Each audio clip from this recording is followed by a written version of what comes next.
இனியவர்களே வணக்கம். திருவழிபாட்டு திருவிவிலிய வாசிப்பிற்கு உங்களை அன்போடு வரவேற்கிறேன். இன்று ஆண்டின் பொதுக்காலம் 17ஆம் ஞாயிறு.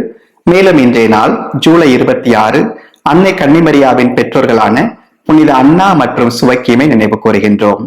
இந்த நாளை நம் தாய் திருவையானது தாத்தா பாட்டியர் மற்றும் மூத்தோர்களுக்கான 6வது உலக நாள் என்று கொண்டாட நம்மை அழைக்கின்றது. இந்த 3 கொண்டாட்டங்களின் பின்புலத்தில் நாம் இன்றைய சிந்தனை அமைத்துக் கொள்வோம். இன்றைய சிந்தனையின் மைய கருத்தாக நான் எடுத்துக்கொள்வது முழுமையாக, முதன்மையாக, முறைமையாக. விண்ணரசையும் கடவுளையும் நம் தாத்தா பாட்டியரையும் நாம் முழுமையாக, முதன்மையாக, முறைமையாக கொள்ள முன்வருவோம்.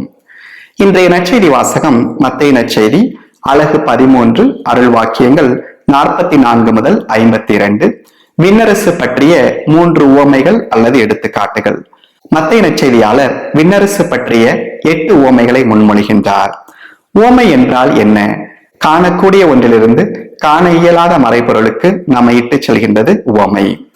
விண்ணரசு என்றால் புதையல், விண்ணரசு என்றால் முத்து, விண்ணரசு என்றால் வலை என்று 3 உவமைகளை இந்த நற்செய்தி வாசகத்தில் நாம் வாசிக்கின்றோம். புதையல் மற்றும் முத்து என்பது செல்வந்தர் சார்ந்த உவமைகளாகவும், வலை என்பது சாதாரண பாமர மக்களின் கருது பொருளாகவும் இருக்கின்றது. இந்த 3லும் முதல் 2 புதையலும் முத்தும் விண்ணரசு பற்றிய மறைபொருளை எடுத்துரைப்பதாகவும், வலை என்பது விண்ணரசு பற்றிய மறைபொருளையும் அதே வேளையில் உலகின் இறுதி பற்றிய செய்தியை நமக்கு தருகின்றது. இந்த 3 உவமைகளை நாம் புரிந்து கொள்வோம். முதல் உவமை விண்ணரசு புதையலுக்கு ஒப்பாகும். இயேசுவுடைய சமகாலத்திலும் அதற்கு முன்பாகவும் மக்கள் தங்களுடைய செல்வங்களை நிலத்தில் புதைத்து வைப்பது வழக்கம். அப்படிப்பட்ட ஒரு நிகழ்வை தான் நாம் தாளந்து எடுத்துக்காட்டிலும் பார்க்கின்றோம். பணியாளர் தாளந்தை கொண்டு போய் நிலத்தில் புதைத்து வைக்கின்றார். இந்த நிலத்தில் புதைத்து வைப்பதற்கான காரணம் திருடர்கள் பற்றிய அச்சம். அதே வேளையில் நீண்ட தூரம் பயணம் செய்யக்கூடிய ஒருவர் தன்னுடைய செல்வத்தை நிலத்தில் புதைத்து விட்டு போவது வழக்கம். பாபிலோனியாவிற்கு இஸ்ரேல் மக்கள் நாடு கடத்தப்பட்ட போது பலர் தங்களுடைய செல்வங்களை நிலங்களில் புதைத்து சென்று விட்டார்கள். அது கொஞ்சம் கொஞ்சமாக மக்கள் அடுத்தடுத்த நிலத்தை பயன்படுத்த தொடங்கும் போது அதை கண்டுகொள்வது வழக்கம். குறிப்பாக நிலத்தில் ஏர் உழும் போது புதையல்கள் கண்ணில் படுவதுண்டு. அப்படிப்பட்ட ஒரு நிகழ்வை தான் நாம் வாசிக்கின்றோம். இங்கே புதையலை காண்கின்ற ஒருவர் உடனடியாக அதை மூடி வைத்துவிட்டு ஓடி சென்று தனக்கு உள்ளதையெல்லாம் விற்று முழுமையாக அந்த நிலத்தை வாங்கிக் கொள்கின்றார். நமக்கு ஒரு கேள்வி வரலாம். புதையலை கண்டுபிடித்தவர் புதையலை மட்டும் எடுத்திருக்கலாமே, எதற்காக நிலத்தை வாங்க வேண்டும்? அன்றைய சமகாலத்தில் புதையலை மட்டும் எடுப்பது திருடுவதற்கு ஒப்பாகும். ஆகையினால்தான் முழுமையாக அவர் அதை உரிமையாக்கிக் கொள்ள விரும்புகிறார். இதை ஒட்டிய ஒரு கருத்தை தான் நாம் மத்தேயு நற்செய்தி 6 பார்க்கின்றோம். விண்ணரசையும் அது சார்ந்த அனைத்தையும் தேடுங்கள், அப்பொழுது இவை அனைத்தும் உங்களுக்கு சேர்த்து கொடுக்கப்படும் என்கிறார் இயேசு. இங்கே இந்த புதையலை காண்கின்ற நபர் நிலத்தை முழுமையாக வாங்கிக் கொள்கின்றார். இப்படியாக அவர் புதையலை உரிமையாக்கிக் கொள்கின்றார். இரண்டாவது, முதன்மையாக. நல்ல முத்தை தேடி ஒருவர் செல்கின்றார். இந்த முத்துக்கான தேடல் நமக்கு ஆச்சரியம் தருகின்றது. இவர் ஒரு வியாபாரியாக இருக்கலாம். இவர் தேடிக்கொண்டிருக்கின்றார். இருக்கும் போது ஒரு நல்ல முத்து கண்ணில் படுகின்றது. அப்பொழுது என்ன செய்கின்றார்?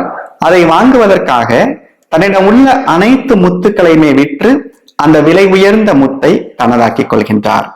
இங்கே இந்த நபர் தான் காண்கின்ற அந்த மேன்மையான முத்தை முதன்மையாக கருதி தாழ்வானதை எல்லாம் விட்டுவிட முன்வருகின்றார். மூன்றாவதாக, முறைமையாக. விண்ணரசு கடலில் வீசப்படும் வலைக்கு ஒப்பாகும் என்கிறார் இயேசு. இந்த வலையில் விழக்கூடிய மீன்களை நல்ல மீன்கள், கெட்ட மீன்கள் என பிரிக்கின்றார் அந்த மீனவர். இதில் தேவையற்ற மீன்கள், அழுகிய மீன்கள், இறந்த மீன்கள் அனைத்துமே கடலில் வீசி எறியப்படுகின்றன. உயிருள்ள மீன்கள் உள்ளே வைத்துக் கொள்ளப்படுகின்றன. கடல் பெரியது, பாத்திரம் சிறியது. பாத்திரத்தில் நிரப்ப வேண்டும் என்றால் கடலில் உள்ள அனைத்து மீன்கள் நிரப்பிவிட முடியாது. எது தேவையோ அதை முறைப்படுத்தி நாம் அங்கே நிரப்ப வேண்டும். இந்த 3 எடுத்துக்காட்டுகளும் விண்ணரசு பற்றிய செய்தியை நமக்கு எப்படி சொல்கின்றன? விண்ணரசை நாம் முழுமையாக உரிமையாக்கிக் கொள்ள வேண்டும்.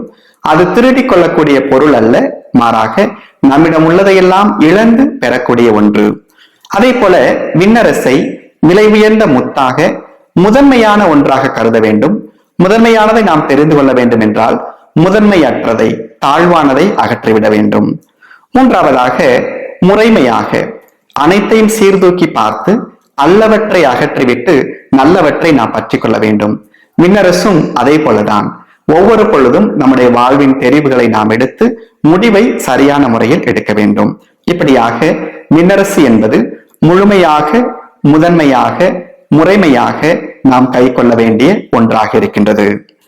இன்றைய முதல் வாசகத்தில் இப்படிப்பட்ட ஒரு நிகழ்வை தான் நாம் வாசிக்கின்றோம். 1 அரசர்கள் அலகு 3 அருள் வாக்கியங்கள் 5, 7 முதல் 12. இந்த பகுதியில் அரசர் சாலமோன் கனவு ஒன்று காண்கின்றார். அந்த கனவில் ஆண்டவராகிய கடவுள் உனக்கு என்ன வரம் வேண்டும் என்று கேள் என கேட்கின்றார். இவர் நீதி வழங்கவும் நன்மை தீமையை பகுத்தறியவும் தேவையான ஞானத்தை கேட்கின்றார். சாலமோன் அரசர் ஆண்டவராகிய கடவுளிடம் ஞானத்தை கேட்கின்றார். கடவுளும் அவருக்கு ஞானத்தை கொடுக்கின்றார். அதோடு கடவுள் அவரை பாராட்டுகின்றார். நீடிய ஆயுளையும் செல்வத்தையும் எதிரிகளின் சாவையும் கேட்காமல் நீ ஞானத்தை கேட்டாய் என்று அவரை பாராட்டுகின்றார். ஒரு அரசருக்கு இந்த 3 அடிப்படையானவை. நீடிய ஆயுள் ஏனென்றால் அவரிடமுள்ள செல்வங்களை எல்லாம் அனுபவிப்பதற்கான நீடிய ஆயுள். இரண்டாவது, நீடித்த செல்வம், குறைவில்லாத செல்வம், அவருக்கும் அவரை சார்ந்தவர்களுக்கும் பகிர்ந்து கொடுப்பதற்காக. மூன்றாவது, எதிரிகளின் சாவு அவருக்கு மன அமைதியை கொடுக்கும். ஆனால் சாலமோன் இந்த 3ஐயுமே தேர்ந்து கொள்ளாமல் கடவுளையும் கடவுளுடைய ஞானத்தையும் கடவுளுடைய மக்களையும் தேர்ந்து கொள்கின்றார். இது ஆண்டவருக்கு விருப்பமானதாக மாறுகின்றது. ஆனால் பின் நாட்களில் அவர் சிலை வழிபாட்டிற்கு இட்டு செல்லப்பட்டார். அவர் தொடங்கினார் நன்றாக, ஆனால் முடிக்கவில்லை நன்றாக. தொடர்ந்து இன்றைய 2ஆம் வாசகம் மிக அழகான ஒரு பகுதி. பவுல் ரோமையருக்கு எழுதக்கூடிய திருமடல் அலகு 8 அருள் வாக்கியங்கள் 28 முதல் 30. இங்கே நாம் வாசிக்கின்றோம், கடவுளிடம் அன்பு கூறுபவர்களோடு, அதாவது அவரது திட்டத்திற்கு ஏற்ப அழைக்கப்பட்டவர்களோடு அவர்கள் நன்மைக்காகவே ஆவியார் அனைத்திலும் ஒத்துழைக்கிறார். நாம் மேனேஜ்மெண்ட்ல குறிப்பாக ஸ்டீஃபன் கோவே அவர்களுடைய 7 habits of highly effective people அதில் வரக்கூடிய 6வது சொல் சினர்ஜி. ஒரு உயர்ந்த மனிதர் சினர்ஜி, கூட்டாற்றல் கொண்டவராக இருப்பார். இந்த சினர்ஜி என்ற வார்த்தையை முதலாக பயன்படுத்தக்கூடியவர் பவுல் இந்த இடத்தில் தான் பயன்படுத்துகின்றார். தூய ஆவியார் நம்முடைய ஆற்றலோடு இணைந்து நம்மை வழிநடத்துகின்றார். இந்த சினர்ஜி என்பதை நாம் எப்படி புரிந்து கொள்வது? வழக்கமாக கணிதத்தில் 1 1 கூட்டினால் 2 நாம் சொல்கின்றோம்.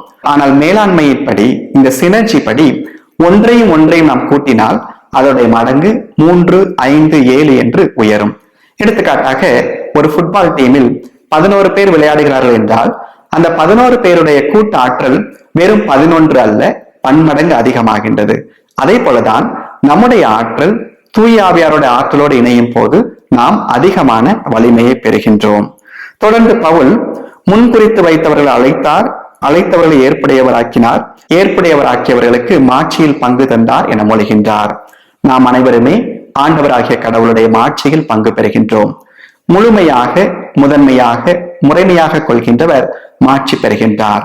செல்வம் என்ற மாட்சி, மேன்மையான முத்தை கண்டுகொண்ட மாட்சி, நல்ல மீன்களை பெற்றுக்கொண்ட மாட்சி, நாமும் இத்தகைய மாட்சியை பெறுகின்றோம்.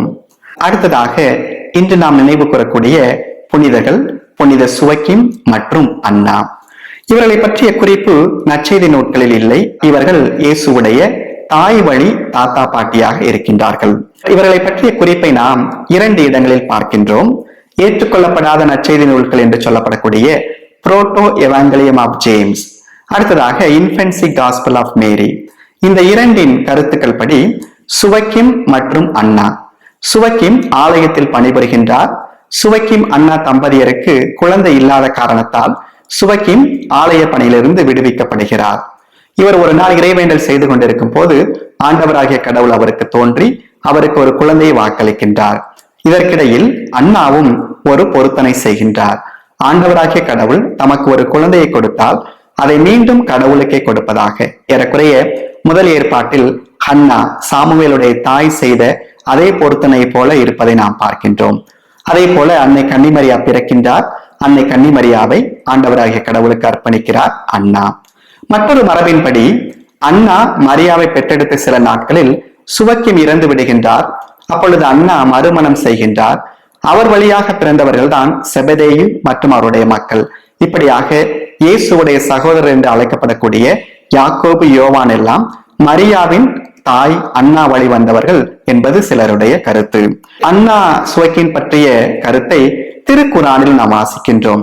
திருக்குரானின் படி அன்னா, இம்ரான் என மரியாவின் பெற்றோர் அழைக்கப்படுகிறார்கள். தொடர்ந்து இன்றைய நாளில் நாம் கொண்டாடக்கூடிய தாத்தா, பாட்டியர் மற்றும் மூத்தோர். இந்த ஆண்டு 6வது உலக நாள். இந்த ஆண்டுக்கான செய்தியை வழங்கக்கூடிய நம் திருத்தந்தை 14ஆம் லியோ அவர்கள் எசாயா 49:15 எடுத்திருக்கின்றார். I will never forget you, நான் உன்னை மறக்க மாட்டேன். நாம் தாத்தா, பாட்டியர் மற்றும் நமது வயது வந்தோர். இந்த தாத்தா, பாட்டியர், வயது வந்தோரை பார்க்கும் போது என்னுடைய புரிதல் எப்படி இருக்கிறது என்றால், யூத சமயத்தில் 7 என்ற எண் முழுமையான எண்ணாக கருதப்படுகின்றது. இந்த 7 எப்படி வருகிறது என்று பார்க்கும்போது, ஒரு நபர், நான் இருக்கிறேன் வைத்துக் கொள்வோம், நான், என்னுடைய அப்பா அம்மா, என்னுடைய அப்பா அம்மாவுடைய அப்பா அம்மா, அப்படி என்று கூற்றும் போது 7 என்ற எண் வருகின்றது. ஒரு தனி மனிதருடைய முழுமை எங்கே இடைகிறது என்றால் நம்முடைய தாத்தா, பாட்டியர். ஏன்னா நம்ம தாத்தா, பாட்டியரோடு நம்முடைய தலைமுறை முடிந்து விடுகின்ற, அதற்கு முந்தைய தலைமுறை நமக்கு நினைவில் நிற்பதில்லை. இப்படியாக நாம் அனைவருமே தாத்தா, பாட்டியரோடு இணைந்த நிலையில் இருக்கின்றோம். இந்த தாத்தா, பாட்டியர் நம்மோடு சில ஆண்டுகள் தான் இருக்கிறார்கள். ஆனால் அவர்களை நினைவூட்டக்கூடியவர்கள் நாம் காண்கின்ற அனைத்து மூத்தோர். அந்த நிலையில் தான் நம் தாய் திருவையானது இந்த 2 பேரையும் இணைத்துக் கொண்டாட அழைக்கின்றது. இன்றைய நாளில் திருத்தந்தை 14ஆம் லியோ அவருடைய அழைப்பின்படி நாம் எதை மறக்கக்கூடாது என்றால், நம்முடைய தாத்தா, பாட்டியர்களுடைய நினைவை. அவர்கள் நம்முடைய வேர்களாக இருக்கின்றார்கள். கனவுகளை நமக்கு விட்டு செல்கின்றார்கள். நம்பிக்கையில், இறைவேண்டலில் நம்மை வளர்க்கின்றார்கள். ஆகவே இன்றைய நாளில் நம் தாத்தா, பாட்டியரை நினைவு கூர்ந்து அவர்களை கொண்டாடுவோம். நம் தாத்தா, பாட்டியர்களை வாழ்த்துவோம். மூத்தவர்களை சந்திக்க முன்வருவோம். நம்முடைய தாத்தா, பாட்டியரும் நம்முடைய குடும்பத்தில் முழுமையாக, முதன்மையாக, முறைமையாக இருக்கின்றார்கள். எப்படி? முழுமை என்று சொல்லும் போது நம்முடைய வாழ்வை நிறைவு செய்யக்கூடியவர்கள் அவர்கள். முதன்மை என்று சொல்லும் போது அவர்களுடைய கலெக்டிவ் மெமரி வழியாக நம்முடைய குடும்பத்தை வழிநடத்துகிறார்கள். மூன்றாவதாக, நாம் நல்லது கெட்டதை சீர்தூக்கி பார்த்து தேர்ந்து கொள்ள அவர்கள் நம்மை தூண்டுகிறார்கள். இனியவர்களே, இன்றைய நாளில் விண்ணரசை முழுமையாக, முதன்மையாக, முறைமையாக தேர்ந்து கொள்ள அழைக்கப்படக்கூடிய நாம் நம்முடைய தாத்தா, பாட்டியரையும் மூத்தோர்களையும் நம்முடைய வாழ்வின் முழுமையாக, முதன்மையாக, முறைமையாக ஏற்றுக்கொள்ள முன்வருவோம். மேலும் நம்முடைய வாழ்வை, குறிப்பாக நம்முடைய வாழ்க்கை என்ற கொடையை, நேரத்தை, உறவுகளை முழுமையாக நாம் கண்டறிவிப்போம். தேவையற்ற கவலைகள் வழியாகவும் பயங்கள் வழியாகவும் பல நேரங்களில் நம்முடைய வாழ்வின் முழுமையை நாம் இழந்து விடுகின்றோம். அதே போல விண்ணரசை, கடவுளை, வாழ்வை முதன்மையாக தேர்ந்து கொள்வதற்கு பதிலாக பல தாழ்வானவற்றின் பின் நாம் செல்கின்றோம். தாழ்வானவற்றை விட்டுவிட்டு முதன்மையானவற்றை நாம் பற்றிக் கொள்வோம். இறுதியாக புனித பவுல் தெசலோனிக்க நகருக்கு எழுதுவது போல், அனைத்தையும் சீர்தூக்கி பாருங்கள், நல்லதை பற்றிக் கொள்ளுங்கள், அல்லதை அகற்றிவிடுங்கள். ஒவ்வொரு பொழுதும் நாம் அனைத்து நிகழ்வுகளையும், அனைத்து தரவுகளையும், அனைத்து முடிவுகளையும் சீர்தூக்கி பார்ப்போம். நல்லதை மட்டுமே பற்றிக் கொள்வோம், அல்லதை அகற்றிவிடுவோம். கடவுளையும், கடவுளின் அரசையும், நம்முடைய வாழ்வையும் முழுமையாக, முதன்மையாக, முறைமையாக எடுத்துக்கொண்டு வாழ இறைவன் நம்மை ஆசிர்வதிப்பாராக. ஆமென். நன்றி.